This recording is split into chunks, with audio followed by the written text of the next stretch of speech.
Vous êtes sur Diasco Foot, le miroir du football de la diaspora congolaise. Diasco Foot vous dit bonjour, tout plaisir est pour nous de vous retrouver, mais surtout de savoir que vous êtes nombreux en train de suivre votre chaîne YouTube dédiée uniquement aux footballeurs de la diaspora congolaise. Time is up, c'est l'heure de partager avec vous quelques news que nous avons pu récolter pour vous, des news concernant certains de nos internationaux ou des binationaux qui se sont illustrés dans leurs clubs respectifs. Et pour le numéro d'aujourd'hui, nous allons le débuter du côté de Vladimir Poutine. Ce n'est pas pour parler du sommet Russie-Afrique, mais bien pour parler football en Russie où l'on jouait la deuxième journée de la première ligue russe, championnat russe de première division. L'international congolais Léopard de Sébastien Desabre buteur. Vous l'avez compris, il s'agit bien de Théo Bongonda. Grâce à un nouveau but de Théo Bongonda, le Spartak Moscou, son nouveau club, menait à la pause devant Baltika. Et le club russe l'a finalement emporté sur le score de 2-1 au finish. L'international congolais Théo Bongonda titulaire a inscrit son but à la 43e minute de jeu. Mais il n'a pas disputé l'intégralité de cette rencontre puisqu'il a été remplacé à la 76e minute de jeu. Théo Bongonda qui a profité de ces quelques minutes pour porter à 169 minutes son temps de jeu sur les 292 minutes possibles. L'international congolais a donc participé à tous les 3 matchs officiels avec son club, avec à la clé 2 buts inscrits et une passe décisive délivrée. Pour son arrivée en Russie, l'ailier congolais s'est donc montré décisif à 3 reprises. Voici par ailleurs les statistiques de Théo Bongonda. 3 matchs consécutifs, 2 buts inscrits et une passe décisive. Il a donc été décisif lors de tous les 3 matchs. Félicitations à notre Mwanamboka. Et grâce à cette victoire, le Spartak Moscou occupe la 2e place au classement de la première ligue russe avec 2 victoires, 0 nul et 0 défaite. 5 buts étaient inscrits contre 3 encaissés. Prochain rendez-vous pour l'international congolais, ses coéquipiers, ce sera pour le compte de la 3e journée du même championnat et le déplacement sur le terrain de Rubin Kazan le samedi 5 août 2023 sous le coup de 15h30 heure de Kinshasa. Théo Bongonda, en Russie, ça débute très bien et d'ailleurs le Congolais a déjà battu un record. Auteur d'un bon début de saison avec le Spartak Moscou, Théo Bongonda est le premier joueur au 21e siècle à être décisif lors de ses 3 premières rencontres avec le club russe. 2 buts inscrits et une passe décisive. Félicitations notre Djogo. Théo Bongonda qui reste en tout cas tout droit dans ses bottes. Il revient avec cette dynamique la même qu'il a eu du côté de l'Espagne dans le club de Cadiz et même en sélection nationale avec le Léopard. Et nous espérons qu'il continue à monter en puissance et que mois de septembre prochain, dans un mois plus ou moins, lorsque nous affronterons les Crocodiles du Nil dans le cadre de la 6e et dernière journée des éliminatoires de la CAN Côte d'Ivoire 2023, notre Messi national sera très en forme pour nous amener justement ce ticket qualificatif pour Côte d'Ivoire 2023. Mais vous savez, la CAN va se jouer plutôt à partir du 13 janvier 2024. Alors nous quittons un international congolais pour un autre. Léopard de Sébastien Desabre, nous quittons la Russie. Nous allons cette fois du côté de la Turquie où l'international congolais, meilleur buteur de Léopard dans les éliminatoires de la CAN Côte d'Ivoire 2023. Vous l'avez compris, il s'agit de notre Bakagol national. Cédric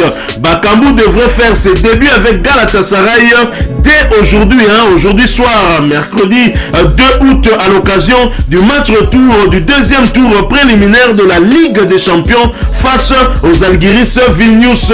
Pour rappel, le match aller s'était soldé sur le score de 2 buts partout. Selon l'entraîneur de Galatasaray, Okan Buruk, il devrait faire partie du groupe des joueurs retenus pour cette rencontre.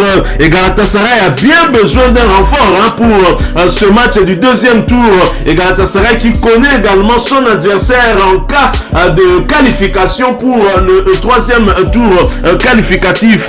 Et espérons en tout cas qu'avec l'apport de Cédric Bakambu qui a été sacré meilleur buteur du championnat grec de première division la saison dernière avec l'Olympiakos de Pirée, Galatasaray pourra donc atteindre cet objectif et donc espérer pourquoi pas jouer la phase de groupe de cette Champions League européenne. Mais nous n'en sommes pas encore là, il faudra pour cela passer d'abord ce cap face aux Algiris Vilnius. Quittons la Turquie, allons cette fois du côté de la France où l'Olympique de Marseille et son international congolais Chancel Mbemba Mangoulou, le demi-dieu congolais, l'homme du boulot par les boulots, connaissent désormais leur adversaire en Ligue des Champions. L'Olympique de Marseille connaît son adversaire pour le 3e tour de qualification de la Ligue des Champions de l'UEFA. Voilà une nouvelle que les Marseillais attendaient avec impatience. 3e de Ligue 1 la saison en dernière.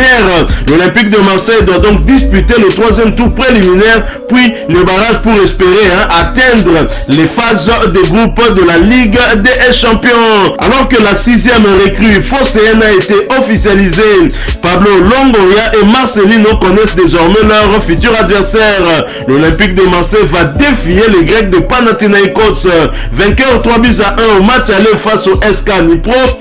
Le Panathinaikos s'est qualifié pour le tour suivant grâce à un match nul de but partout au retour. Les Grecs recevront donc l'Olympique de Marseille le mercredi 9 août prochain avant de se déplacer au Vélodrome le mardi 15 août pour un match retour qui s'annonce bouillant. Et du côté de Marseille, on insiste, Chancel Mbemba n'est pas à vendre. L'Olympique de Marseille a besoin de l'international congolais pour cette saison. Il est vrai qu'au niveau de Marseille, il n'y a pas beaucoup de défenseurs expérimentés comme l'international congolais. Je dirais il n'a pas beaucoup de joueurs expérimentés comme lui du côté de Marseille. Certes, il y a des nouvelles recrues qui arrivent telles que le Gabonais Pierre-Emerick Aubameyang, un joueur de qualité et de choix qui connaît la Ligue 1 et qui connaît la Champions League également, qui va donc apporter son expérience aux côtés des joueurs comme Chancel Mbemba Mangoulou. Les deux capitaines en sélection s'étaient d'ailleurs retrouvés lors du match de la 5e journée où les Congolais avaient réussi à étrier les Gabonais à domicile. La France file sur le score de 0 but contre 2, mais désormais en club ils sont coéquipiers. Alors Marseille connaît son adversaire, ce n'est pas un moindre adversaire, le Panathinaikos c'est l'un des clubs mythiques du côté de la Grèce, et donc il faudra bien se préparer pour passer ce cap, ça ne sera pas chose facile, et donc Marseille aura bien besoin de ces joueurs expérimentés pour justement amener la jeunesse du club à résister face à cet adversaire et surtout à chercher à arracher cette qualification. L'objectif étant de jouer la phase de groupe de la Ligue des Champions, mais on n'en est pas encore là. L'adversaire devant est un adversaire de poids. Alors nous quittons la France et Chancel Mbemba Mangoulou, le demi-dieu congolais, pour aller cette fois du côté de l'Angleterre pour parler mercato où Paris Maagoma, binational anglo-congolais âgé de 22 ans, rejoint un Bolton grâce à un prêt d'une saison de Brentford.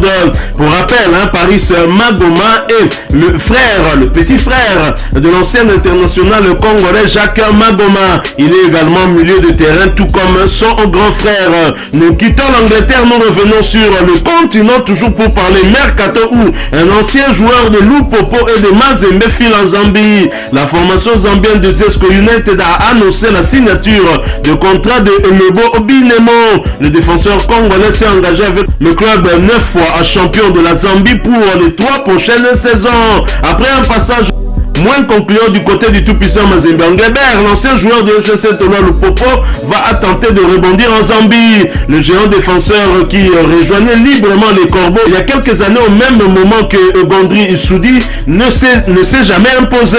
Loin dans la hiérarchie des défenseurs centraux à Mazembe, le Bobi Nemo a fini par trouver une porte de sortie. Il va donc découvrir ainsi un autre championnat. Nous lui souhaitons bonne chance. Alors nous allons donc terminer par cette page rose, la rédaction de Diasco Foot, votre chaîne YouTube dédiée uniquement aux footballeurs de la diaspora congolaise, souhaite un excellent anniversaire à l'international congolais Lionel Passinzaou qui vient de totaliser 29 ans. En effet, le gardien international congolais évoluant du côté de Rodez est né un certain 1er août 1994. C'était en France. Nous lui souhaitons en tout cas un excellent anniversaire, joyeux anniversaire à Lionel Passinzaou. Mbotama elamu à toi, Mbutukulu Ambote. Happy birthday Lionel Passinzaou, le gardien qui a réalisé un exploit du côté de Franceville, grâce à qui d'ailleurs la République démocratique du Congo peut espérer se qualifier pour la prochaine CAN en Côte d'Ivoire. Mbutukulu Ambote, bon anniversaire. Mbotama elamu Lionel Passinzaou. Voilà, nous sommes arrivés à la fin de ce sujet. Si vous l'avez aimé, n'hésitez pas à nous laisser un maximum de j'aime. N'hésitez pas non plus à partager avec nous votre opinion. Si vous en avez une par rapport au sujet que nous venons de vous proposer, laissez-la nous à travers un commentaire. Abonnez-vous si vous êtes nouveau ou ancien que vous ne vous êtes pas encore abonné sur cette chaîne Diasco Foot, parce que nous sommes le miroir du football de la diaspora congolaise. Et n'oubliez pas qu'en vous abonnant apparaîtra une petite cloche de notification. Cliquez dessus pour ne plus rien manquer des prochaines vidéos que nous allons vous proposer. Encore une fois, merci à vous, avec espoir de vous retrouver très bientôt avec un autre sujet d'actualité. En attendant, portez-vous bien et Diasco Foot vous dit au revoir.